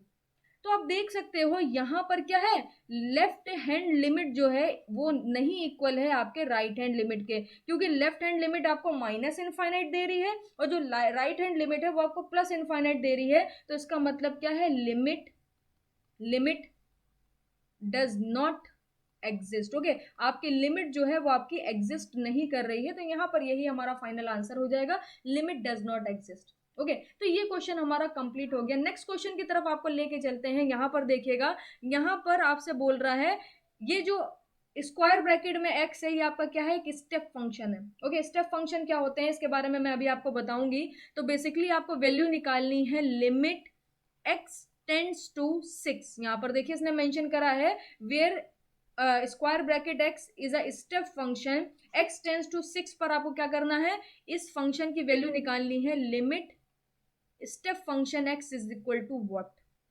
तो आपको क्या करना पड़ेगा, सबसे पहले आप चेक करो लिमिट एग्जिस्ट कर रही है कि नहीं कर रही है। स्टेप फंक्शन क्या होते हैं जरा ध्यान से देखिएगा। स्टेप फंक्शन को मैं आपको नंबर लाइन से समझाने की कोशिश करती हूँ। ओके, सपोज कर लीजिए यहाँ पर आपको 1 है, यहाँ 2 है, यहाँ 3 है, यहाँ 4 है, यहाँ 5 है, सारी वैल्यूज रख देते हैं। ये 1 हो गया, ये 2 हो गया, ये 3 हो गया, ये 4 हो गया, ये आपका कितना हो गया, 5 हो गया। तो ध्यान रखिएगा यहाँ पर आपको क्या करना है, x is equal to 6 put करना है। Okay, x is equal to 6 put करना है। तो स्टेप फंक्शन वो फंक्शन होते हैं, देखिए अगर यहाँ पर आप और पॉइंट्स लोगे 1.1, 1.2, 1.3, 1.4, 1.5, इसी तरीके से आपको सारी वैल्यूज मिलती जाएंगी। इसी तरीके से इसके बीच में भी पॉइंट्स में वैल्यू मिलेंगी, इसके बीच में आपको पॉइंट्स में वैल्यू मिलेंगी। तो कुछ वैल्यूज मैं कंसिडर कर लेती हूँ 1.1, 1.4, कुछ वैल्यूज कंसिडर कर लेती हूँ। इसी तरीके से यहाँ पर कंसिडर कर लेती हूँ 2.1, 2.5, 2.6। ओके, इसी तरीके से यहाँ कंसिडर कर लेते हैं 3.6, 3.7। और आपको पता है ये 3.6, 3.7 3 और 4 के बीच में ही एग्जिस्ट कर रहे होंगे। तो मैंने दो वैल्यूज के बीच में जो पॉइंट्स में वैल्यू आपकी जो एग्जिस्ट कर रही है वो कुछ वैल्यूज मैंने कंसिडर कर ली है। इसी तरीके से यहाँ पर देखिएगा, और 6 आपका क्वेश्चन में है तो मैं 6 भी यहाँ पर कंसिडर कर लेती हूँ, उसको भी देखिएगा, ये 6 हो गया। ओके, तो यहाँ पर आपको 4.2, 4.7, 4.1, 4.2, 4.3, 4.5, ये सारी की सारी वैल्यू 4 और 5 के बीच में ही एग्जिस्ट कर रही होंगी। इसी तरीके से 5 की जो वैल्यूज होंगी 5.1, 5.2, 5.7, ये सारी वैल्यूज भी आपकी किस पे एग्जिस्ट कर रही होंगी, 5 और 6 के बीच में ही एग्जिस्ट कर रही होंगी। ओके, अब मैं आपको स्टेप फंक्शन समझाती हूँ कि स्टेप फंक्शन क्या होता है। अगर मैं स्टेप फंक्शन की वैल्यू 1.4 पे पूछूं तो वैल्यू आपको 1 मिलेगी। मतलब क्या है, स्टेप फंक्शन हमसे कहता क्या है कि अगर आप किसी भी पॉइंट वाली वैल्यू पे जा रहे हो 1.1, 1.2, 1.3, 1.4, 1.5, इस तरीके की वैल्यू पे जा रहे हो तो आपको वैल्यू हमेशा क्या मिलेगी, होल नंबर मिलेगी। या तो 1 मिलेगी, या तो 2 मिलेगी, या तो 3 मिलेगी, या तो 4 मिलेगी, या तो 5 मिलेगी, या तो 6 मिलेगी। कंसीडर कैसे करेंगे, 1.1 लेंगे तो 1 ही मिलेगा, 1.2 लेंगे तो 1 ही मिलेगा, 1.3, 1.9 पे भी अगर आपको वैल्यू निकालनी होगी तो ये स्टेप डाउन कर देता है, यानी वैल्यू आपको 1 ही मिलेगी। इसी तरीके से 2.1, 2.3, 2.4, 2.5, 2.6, 2.7, 2.8, 2.9 तक वैल्यू आप देखोगे तो 2 ही मिलेगी। इसका मतलब क्या है, ये जो स्टेप फंक्शन होता है ये कुछ इस तरीके से वर्क करता है, जरा ध्यान से देखिएगा। अगर आप जीरो से लेकर, ओके, अगर आप जीरो से लेकर, आपको पता है ये सॉलिड सर्किल हो गया और ये आपका क्या हो गया, ये आपका ओपन सर्किल हो गया। ओपन सर्किल का मतलब है वो वैल्यू कंसिडर नहीं कर रहे हैं, सॉलिड सर्किल का मतलब है वो वैल्यू हम लोग कंसिडर कर रहे हैं। अगर मैं 0 से 1 की बात करूं तो आपको वैल्यू हमेशा कितनी मिलती रहेगी, 0 मिलती रहेगी। पॉइंट 1 पे वैल्यू देखेंगे 0 मिलेगी, पॉइंट 2 पे वैल्यू देखेंगे 0 मिलेगी, पॉइंट 3 पे वैल्यू देखेंगे 0 मिलेगी। जैसे ही आप 1 पे वैल्यू निकालोगे तो आपको 1 पर वैल्यू मिल जाएगी। यानी अगर आप x इज इक्वल टू 6 पर स्टेप फंक्शन की वैल्यू निकालोगे तो आपको 6 वैल्यू मिल जाएगी। मगर इसके बाद 1 के बाद अगर मैं आपसे बोलूं 1.1, 1.2, 1.3, इस तरीके से यहां पर आपको क्या मिलेगा, 2 मिलेगा। तो 1 से लेकर 2 तक जो वैल्यू मिलेगी वो आपको हमेशा क्या मिलेगी, स्टेप फंक्शन आपको वैल्यू 1 ही देता रहेगा। और जैसे ही आप 2 पे वैल्यू निकालोगे तो 2 पर वैल्यू आपको मिल जाएगी, क्योंकि 2 एक होल नंबर है। फिर इसी तरीके से 2 से 3 तक अगर आप वैल्यू देखोगे, 2 से 3 के बीच में किसी भी पॉइंट पर वैल्यू निकाल लो, वैल्यू हमेशा 2 मिलेगी। ओके, वैल्यू हमेशा 2 मिलेगी। और जैसे ही आप 3 पर वैल्यू निकालोगे तो 3 पर आपको वैल्यू मिलेगी। तो ये जो सॉलिड सर्किल है ये रिप्रेजेंट आपको क्या कर रहे हैं, ये रिप्रेजेंट कर रहे हैं कि 0 से 1 के बीच में अगर आप स्टेप फंक्शन की वैल्यू फाइंड आउट करोगे तो हमेशा 0 मिलेगा। 1 से लेकर 2 के बीच में अगर आप वैल्यू फाइंड आउट करोगे हमेशा 1 मिलेगा। 2 से 3 के बीच में वैल्यू हमेशा फाइंड आउट करोगे तो 2 मिलेगा। 3 से आगे चलते हैं, 3 से अगर आप 4 के बीच में, 3 से लेकर 4 के बीच में वैल्यू फाइंड आउट करोगे तो हमेशा 3 मिलेगा, और जब आप 4 पे निकालोगे तो 4 पे वैल्यू आपको मिल जाएगी। तो यहाँ पर अगर हम लोग लिमिट, आपको समझ आ गया होगा स्टेप फंक्शन कैसे काम कर रहा है। और ये जो मैंने बनाया है ये ग्राफ है, ग्राफिकल रिप्रेजेंटेशन है स्टेप फंक्शन का, इसे भी आप नोट डाउन कर लीजिएगा। और जो मैं पीडीएफ आपके साथ शेयर करूंगी वो पीडीएफ में भी ये सारे ग्राफ आपको देखने को मिल जाएंगे। ये सब ग्राफ की आपको नॉलेज होनी चाहिए। मैंने आपको बोला है कि लिमिट, डिफरेंशिएशन, इंटीग्रेशन, इन सब में अगर आपको अच्छी कमांड करनी है तो सारे ग्राफ को एक बार प्रैक्टिस कर लीजिए, ग्राफ प्रैक्टिस कर लीजिए। बेसिक है, sine cos tan, sine inverse cos inverse tan inverse, उसके बाद 1/x, 1/x square, step function हो गया, सिग्नम फंक्शन हो गया। तो इसी तरीके के अगर आप ग्राफ को सारा प्रैक्टिस कर लोगे तो आपको ये सारे क्वेश्चन बहुत आसान लगेंगे। आगे चलते हैं, यहाँ पर आपको ये समझ आ गया होगा तो इसे मैं हटा देती हूँ। अब अपने क्वेश्चन की तरफ चलते हैं। आपको समझ आ गया कि भाई स्टेप फंक्शन कैसे काम करता है। तो हम क्या करेंगे, सबसे पहले लेफ्ट हैंड लिमिट को फाइंड आउट करेंगे। जब आप लेफ्ट हैंड लिमिट निकालोगे तो क्या लिखोगे, limit x tends to 6 minus, okay, limit x tends to 6 minus step function x is equal to, हमें देखना है वैल्यू कितनी आ रही है। और जब हम लोग राइट हैंड लिमिट को फाइंड आउट करेंगे तो राइट हैंड लिमिट क्या होगी, limit x tends to 6 plus, okay, x tends to 6 plus step function is equal to this. तो यहाँ पर जरा ध्यान से देखिएगा। अब मैं यहाँ पर जो ग्राफ बनाने वाली हूँ, अब मैं यहाँ पर जो ग्राफ बनाने वाली हूँ वो 5 और 6 के बीच में बनाने वाली हूँ, ओके, क्योंकि हमें 5 और 6 के बीच में ही सारी वैल्यूज देखनी है। 6 माइनस का मतलब क्या है, 6 माइनस का मतलब है कि 5 और 6 के बीच में कोई वैल्यू आपकी एग्जिस्ट कर रही होगी। तो ये 5 हो गया, ये 6 हो गया और ये 7 हो गया। तो इसके बीच में जितने भी नेबरहुड पॉइंट्स होंगे, इसके बीच में जितने भी पॉइंट्स होंगे, not neighbourhood point, I am so sorry, इसके बीच में जितने भी पॉइंट्स एग्जिस्ट कर रहे होंगे उस पे जब आप फंक्शन की वैल्यू निकालोगे, उस पे जब आप यहाँ पर जब आप स्टेप फंक्शन की वैल्यू निकालोगे तो हमेशा क्या मिलेगा, 5 मिलेगा। तो अगर मैं यहाँ पर 6 माइनस की बात कर रही हूँ, अगर मैं यहाँ पर 6 माइनस की बात कर रही हूँ, इट मीन्स 6 माइनस आपका 5 से 6 के बीच में ही एग्जिस्ट कर रहा होगा और नियर होगा किसके, 6 के। तो अगर आप 6 माइनस पर स्टेप फंक्शन की वैल्यू निकालोगे तो कितनी मिलेगी, 5 मिलेगी, क्योंकि यही तो स्टेप फंक्शन करता है कि 5 और 6 के बीच में किसी भी पॉइंट पर वैल्यू निकालो 5 देगा, 6 और 7 के बीच में किसी भी पॉइंट पर वैल्यू निकालो स्टेप फंक्शन 6 देगा। अब अगर आप 6 प्लस की बात करोगे तो 6 प्लस जो होगा, 6 प्लस जो होगा वो आपका 6 और 7 के बीच में एग्जिस्ट कर रहा होगा, राइट ना, 6 और 7 के बीच में एग्जिस्ट कर रहा होगा और 6 के नियर पॉइंट होगा, यानी नेबरहुड होगा 6 के। तो अगर 6 और 7 के बीच में जितने भी पॉइंट्स हैं, ये पॉइंट हो गया, ये हो गया, ये हो गया, इसके बीच में अगर आप स्टेप फंक्शन की वैल्यू निकालोगे तो वैल्यू हमेशा कितनी मिलेगी, 6 मिलेगी। इसका मतलब राइट हैंड लिमिट जब आप सॉल्व करोगे तो आपको वैल्यू 6 मिलेगी, ओके। जब आपने 6 माइनस पर वैल्यू निकाली तो स्टेप फंक्शन ने कितनी वैल्यू दी, 5 दे दी। 6 प्लस पर जब आपने स्टेप फंक्शन की वैल्यू निकाली तो स्टेप फंक्शन ने वैल्यू कितनी दी, 6 दे दी। इससे पता चलता है कि जो लेफ्ट हैंड लिमिट है वो राइट हैंड लिमिट के इक्वल ही नहीं है। लेफ्ट हैंड लिमिट जो है वो राइट हैंड लिमिट के इक्वल ही नहीं है। और जब ये इक्वल नहीं है तो फिर कहाँ से आप लिमिट फाइंड आउट करोगे, डायरेक्टली आंसर क्या हो जाएगा, limit does not, okay, limit does not exist, okay, आपकी लिमिट क्या है, एग्जिस्ट नहीं कर रही है। आगे बात समझ में। तो ये कुछ इंपॉर्टेंट फंक्शंस थे जिसके बारे में मैंने आपसे बात करी। स्टेप फंक्शन 1/x के बारे में बात करी और मॉड x का जो फंक्शन है सबका ग्राफिकल रिप्रेजेंटेशन याद रखिए। I am giving you assurity कि आपको कोई भी क्वेश्चन में प्रॉब्लम नहीं होगी, ओके। आगे चलते हैं, आगे चलते हैं। यहाँ पर हम लोग डिस्कस करते हैं इनडिटर्मिनेट फॉर्म, ओके। अगर इनडिटर्मिनेट फॉर्म हमारे क्वेश्चन में आती है तो उसके साथ हम लोग कैसे डील करेंगे। सपोज कर लीजिए आपके पास एक कोई फंक्शन है, लिमिट, यहाँ पर ले लेते हैं, सपोज कर लीजिए limit x tends to 2, okay, x tends to 2 आपको दिया हुआ है। यहाँ पर आपको दिया हुआ है x minus 2 upon x square minus 4, ये एक फंक्शन आपको दिया हुआ है। तो यहाँ पर आप इस फंक्शन को दो पार्ट में भी ब्रेक कर सकते हो। दो पार्ट में कैसे ब्रेक कर सकते हो, एक फंक्शन आपका ये हो गया, ओके, एक फंक्शन आपका ये हो गया। एक सेकेंड, थोड़ा सा इसको कलर चेंज करके लिखते हैं तो ज्यादा विजिबल होगा। एक फंक्शन आपका ये हो गया जो न्यूमरेटर में रखा हुआ है, और x square minus 4 is the another function जो आपका डिनोमिनेटर में रखा हुआ है। बात सही है ना, इतनी बात आपको समझ आ रही होगी कि यहाँ पर बेसिकली दो फंक्शन है, एक्स माइनस 2 और एक्स स्क्वायर माइनस 4। तो यहाँ पर मैं क्या करती हूँ, यहाँ पर मैं आपके सामने कंसिडर कर लेती हूँ, सपोज कर लीजिए ये जो आपका x माइनस टू है, ये आपका एक फंक्शन है f of x. Okay, suppose कर लीजिए x माइनस टू आपका फंक्शन है एफ ऑफ एक्स, और सपोज कर लीजिए एक्स स्क्वायर माइनस फोर एक अनदर फंक्शन है g of x. Okay, g of x. तो यहां पर बेसिकली लिखा क्या है, बेसिकली लिखा है f of x upon g of x. Okay, इसमें कोई भी प्रॉब्लम नहीं होगी।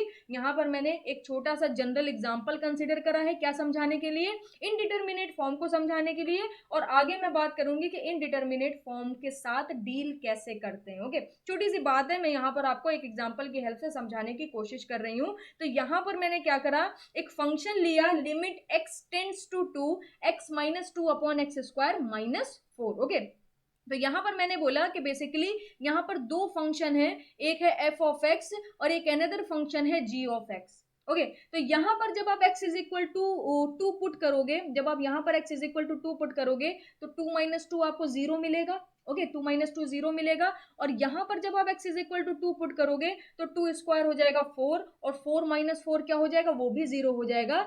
This form is called as indeterminate form. यहां पर मैंने यही लिखा है, if of f of x and g of x are any two function such that f of a, अब यहां पर टू किसका काम कर रहा है, टू हमारा काम कर रहा है ए का। यहां पर हमने एफ ऑफ टू की वैल्यू निकाली तो जीरो मिली, और यहां पर मैंने जी ऑफ टू की वैल्यू निकाली तो जीरो मिली, और टू है क्या, two basically is equal to a है। यहां पर मैंने ए की वैल्यू को तो ही टू कंसिडर कर लिया है ना। तो मैंने बोला कि अगर कोई दो फंक्शन है f of x and g of x, okay, दो फंक्शन है, उसकी वैल्यू आपने किसी ए पर निकाली, दोनों की वैल्यू जीरो आ गई at any point x is equal to a. Okay, at any point x is equal to two, जो मैंने कंसिडर करी है आपके लिए, then the relation f x upon g x, okay, takes the form zero upon zero. और देख सकते हो यहां पर हमें जीरो अपॉन जीरो ही फॉर्म मिली है। It is called the indeterminate form. Okay, इसे हम लोग क्या बोलेंगे, इनडिटरमिनेट फॉर्म बोलेंगे। तो अगर कभी भी किसी भी फंक्शन के इनडिटरमिनेट फॉर्म आपको मिलती है तो क्या आप छोड़ दोगे, नहीं, उसको भी आप सॉल्व कर सकते हो with the help of L hospital rule. Okay, L hospital rule के बारे में बाद में बात करेंगे। सबसे पहले अदर इनडिटरमिनेट फॉर्म भी जान लीजिए। जरूरी नहीं है हर बार आपको जीरो अपॉन जीरो ही मिले, कई बार आपको जीरो अपॉन जीरो की जगह इन्फिनिटी अपॉन इन्फिनिटी मिल जाता है। ओके, इन्फिनिटी अपॉन इन्फिनिटी मिल जाता है, कई बार आपको इन्फिनिटी अपॉन इन्फिनिटी की जगह जीरो इंटू इन्फिनिटी मिल जाता है, ये भी एक इनडिटरमिनेट फॉर्म है। इन्फिनिटी माइनस इन्फिनिटी क्या है, another indeterminate form. Zero to the power zero, indeterminate form. 1 to the power infinity is the another indeterminate form. Infinity to the power 0 is the another indeterminate form. तो basically total 7 indeterminate form exist करती हैं। ये 7 का डंडा बहुत ज्यादा बड़ा हो गया है, छोटा कर देते हैं। 7 टोटल क्या करती हैं, इनडिटरमिनेट फॉर्म एग्जिस्ट करते हैं, जो आपको ध्यान रखना है।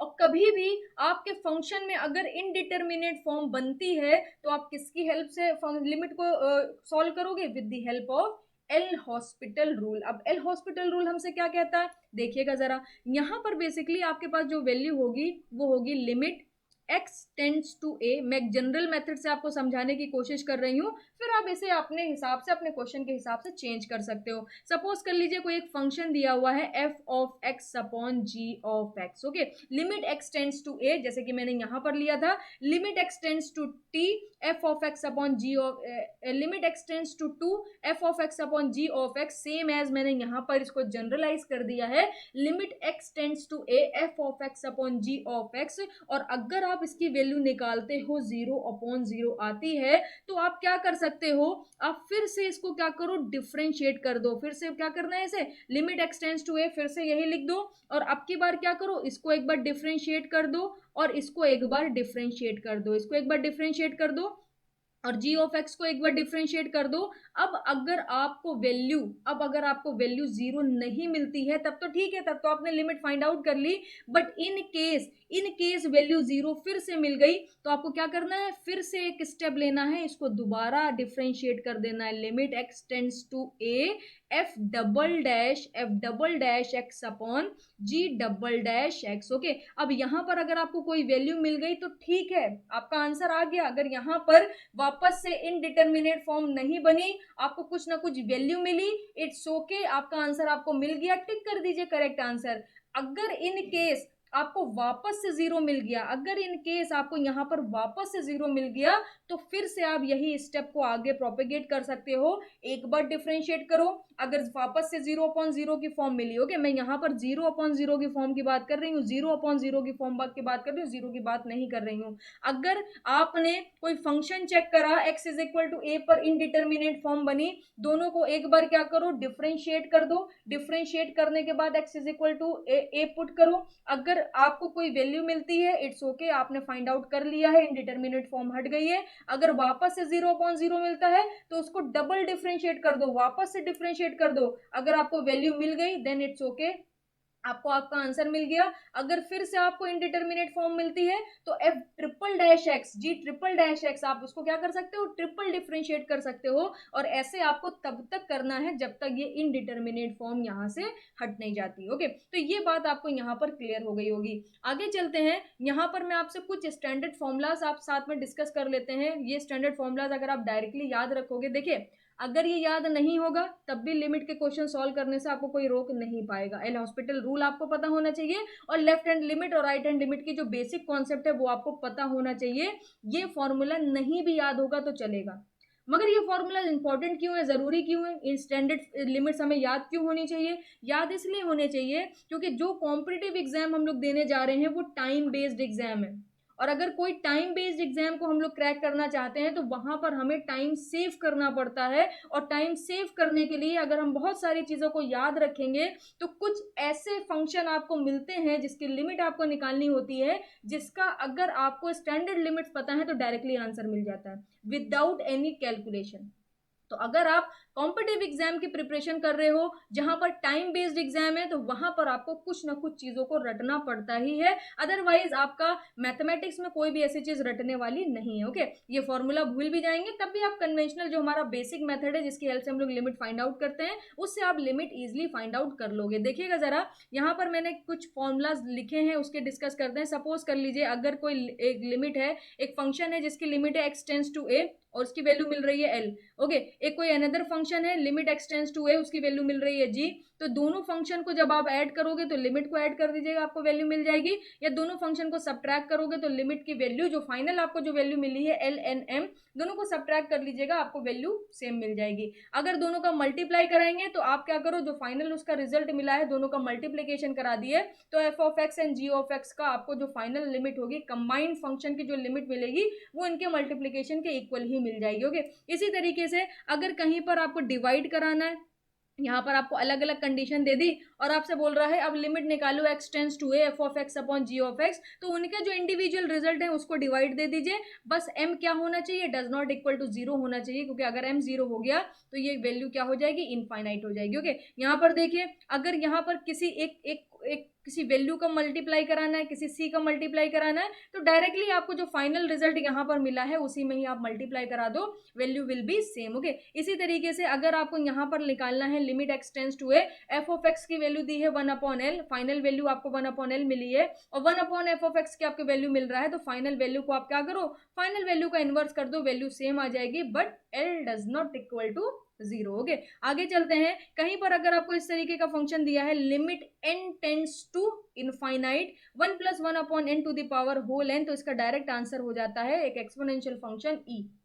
ओके, डायरेक्ट इसका आंसर क्या हो जाएगा, ई हो जाएगा, where n is the real number, n आपका क्या होगा, रियल नंबर होगा। इसी तरीके से अगर यहाँ पर कहीं पर आपको दिया हुआ है कोई function 1 plus n to the whole power 1 upon n, okay ध्यान रखना है यहाँ पर 1 plus 1 upon n to the power n की बात कर रहा है, यहाँ पर बात कर रहा है 1 प्लस एन की पावर 1 अपॉन एन, और अगर आपको इसकी लिमिट फाइंड आउट करनी है एन टेंड्स टू 0, तो डायरेक्ट आपको फिर वैल्यू ई मिल जाएगी और एन जहां पर आपका क्या होगा, रियल नंबर होगा। इसी तरीके से यहाँ पर sin x upon x extends to 0 की अगर आप वैल्यू फाइंड आउट करोगे 1 मिलेगा, tan x upon x extends to 0 पे वैल्यू फाइंड आउट करोगे 1 मिलेगा, cos x minus 1 upon x extends to 0 पे बात करेंगे तो वैल्यू क्या मिल जाती है, 0 मिल जाती है। तो ये sin x अपॉन x 1 देगा, tan x अपॉन x 1 देगा, लिमिट क्या होनी चाहिए, सबकी लिमिट x टेंड्स टू 0 होनी चाहिए, x टेंड्स टू 0 होनी चाहिए, और cos x minus 1 upon x की वैल्यू निकालोगे तो आपको 0 मिलेगी। इसे आप डायरेक्टली याद रखिएगा। अगर कहीं पर आपको कुछ ऐसा फंक्शन दिखता है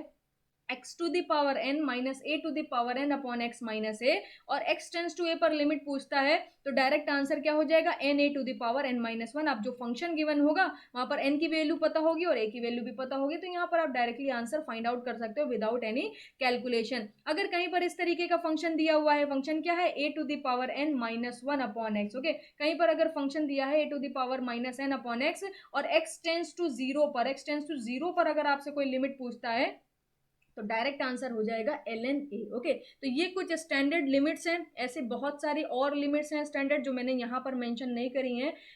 इतना भी अगर आप ध्यान रख लोगे तो मोर देन इनफ है गेट के लिए। अगर आपको और स्टैंडर्ड लिमिट्स देखनी है और स्टैंडर्ड आप ये फाइनल जो रिजल्ट्स हैं इसको याद रखना चाहते हो तो आप गूगल कर सकते हो, आपको वहां पर सारी चीजें देखने को मिल जाएंगी। ओके, आगे चलते हैं। वैसे मेरे हिसाब से मोर देन इनफ है जितना मैंने आपको बताया है, अगर आप इसको ही लेके चलोगे तो भी आपसे सारे के सारे क्वेश्चन सॉल्व हो जाएंगे, जो भी 200-250 क्वेश्चन है सब सॉल्व हो जाएंगे।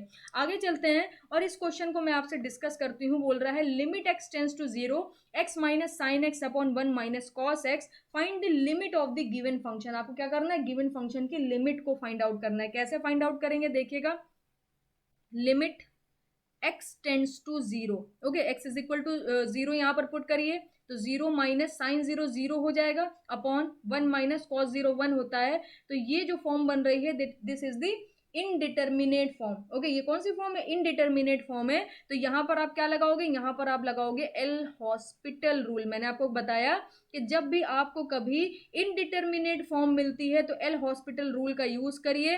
एल हॉस्पिटल रूल क्या कहता है कि जो आपका फंक्शन है, एक फंक्शन है आपका एफ ऑफ एक्स और दूसरा फंक्शन है आपका जी ऑफ एक्स, दोनों को क्या करिए, एक एक बार डिफ्रेंशिएट करके रखिए। एक्स का डिफ्रेंशिएशन वन, साइन एक्स का डिफ्रेंशिएशन कॉस एक्स, ओके, ये एफ एक्स का मैंने डिफ्रेंशिएशन कर दिया, डिवाइडेड बाय जी एक्स का करिए वन का डिफ्रेंशिएशन जीरो और कॉस एक्स का डिफ्रेंशिएशन माइनस साइन एक्स होता है, माइनस एक बाहर भी रखा हुआ है तो ये हो जाएगा प्लस का साइन एक्स। अब जब आप यहाँ पर x is equal to zero put करोगे तो जरा ध्यान से देखिएगा, ओके, ये प्लस जीरो तो ये आपको मिल जाएगा one, cos zero one, sign zero zero, तो ये आपको फिर से मिल रहा है जीरो अपॉन जीरो फॉर्म। बात समझ रहे हैं, फिर से आपको क्या मिल रही है, इनडिटर्मिनेट फॉर्म मिल रही है। तो यहाँ पर हम लोग क्या करेंगे, दोबारा हेल हॉस्पिटल रूल लगाएंगे, x टेंस टू जीरो, अब वन का डिफ्रेंसिएशन जीरो, कॉस एक्स का डिफ्रेंसिएशन साइन एक्स, तो ये हो जाएगा प्लस का साइन एक्स, क्योंकि माइनस बाहर पहले से रखा हुआ है, माइनस बाहर पहले से रखा हुआ है। कॉस एक्स का differentiation minus sine x, minus minus plus हो जाएगा और साइन एक्स का डिफ्रेंसिएशन कितना हो जाएगा, कॉस एक्स हो जाएगा। अब जरा आप यहाँ पर पुट करो तो साइन जीरो आपका कितना हो जाएगा, साइन जीरो जीरो हो जाएगा, कॉस जीरो कितना हो जाएगा, वन हो जाएगा, तो zero upon one is equal to zero. This is your final answer. तो यहाँ पर इस क्वेश्चन में मुझे दो बार एल हॉस्पिटल रूल लगाने की जरूरत पड़ी। एक बार मैंने इसको डिफरेंशिएट करके रखा, वापस से मुझे इनडिटर्मिनेट फॉर्म मिली, मैंने इसको दोबारा डिफरेंशिएट करके रखा तो फाइनली हमें आंसर मिल गया, that will be equal to zero. Okay, आगे चलते हैं। नेक्स्ट क्वेश्चन देखिएगा, ये क्वेश्चन नंबर 6 है जहां पर आपसे बोल रहा है limit x tends to infinity x upon e to the power x, find the limit of the given function. Okay, यहाँ पर आपको क्या करना है, आपको बोल रहा है कि limit x tends to infinity x upon e to the power x की वैल्यू को फाइंड आउट करो। तो जरा आप x is equal to infinity put करिए तो ये हो जाएगा इन्फिनिटी, और e to the power infinity कितना होता है, e to the power infinity infinity के बराबर होता है। E to the power minus infinity किसके बराबर होता है, e to the power minus infinity आपका जीरो के बराबर होता है। तो ये छोटी छोटी वैल्यूज आप ध्यान रखिएगा, आपको बहुत ज्यादा हेल्प करेंगी। तो यहाँ पर आपको मिल जाएगा e to the power infinity, तो ये इन्फिनिटी हो जाएगा। तो ये आपकी कौन सी फॉर्म हो गई, ये आपकी इनडिटर्मिनेट फॉर्म हो गई। ओके, इनडिटर्मिनेट फॉर्म अगर आपको मिलती है तो आप क्या करोगे, इनडिटर्मिनेट फॉर्म अगर आपको मिलती है तो आप यूज करोगे एल हॉस्पिटल रूल का। एल हॉस्पिटल रूल आपसे क्या बोलता है कि एक बार एफ ऑफ एक्स को डिफरेंशिएट कर दो तो एक्स का डिफरेंशिएशन वन हो जाएगा, जी ऑफ एक्स को भी डिफरेंशिएट कर दो तो ये हो जाएगा e to the power x, क्योंकि d by d x e to the power x का डिफरेंशिएशन क्या होता है, e to the power x ही होता है। ओके, तो यहाँ पर आपको मिल जाएगा one upon e to the power x. तो यहाँ पर जब आप पुट करोगे तो वन तो आपका कांस्टेंट हो गया, ई टू द पावर इन्फिनिटी, अब फिर से आप लिमिट पुट करोगे तो ये इनफाइनाइट हो जाएगा, और वन अपॉन इनफाइनाइट की वैल्यू कितनी होती है, वन अपॉन इनफाइनाइट की वैल्यू जीरो होती है। That is your final answer. Okay, तो यहाँ पर आपका कोई इनडिटर्मिनेट फॉर्म नहीं मिला है, आपको फाइनल जो रिजल्ट आपको मिला है वो आपको जीरो मिला है। ओके, तो आई थिंक आज के लिए इतना ही रखना चाहिए, काफी लेंदी हो गई है ये वीडियो। मैं मिलूंगी आपसे आपसे नेक्स्ट वीडियो में। और नेक्स्ट वीडियो में हम लोग लिमिट को फिर से स्टार्ट करेंगे, क्योंकि लिमिट अभी आपकी कंप्लीट नहीं हुई है। अभी मुझे बहुत सारे क्वेश्चन कराने हैं, बहुत सारी चीज़ें इसमें बतानी है। तो इसको अच्छे से प्रैक्टिस करिए। जितने भी क्वेश्चन आज मैंने कराए, जो भी मैंने आपको पढ़ाया, उससे अच्छे से नोट डाउन करिए। दोबारा से पूरी वीडियो को देख के एक बार और कॉन्सेप्ट क्लियर करिए। मैं मिलूंगी आपसे नेक्स्ट वीडियो में। Thank you so much.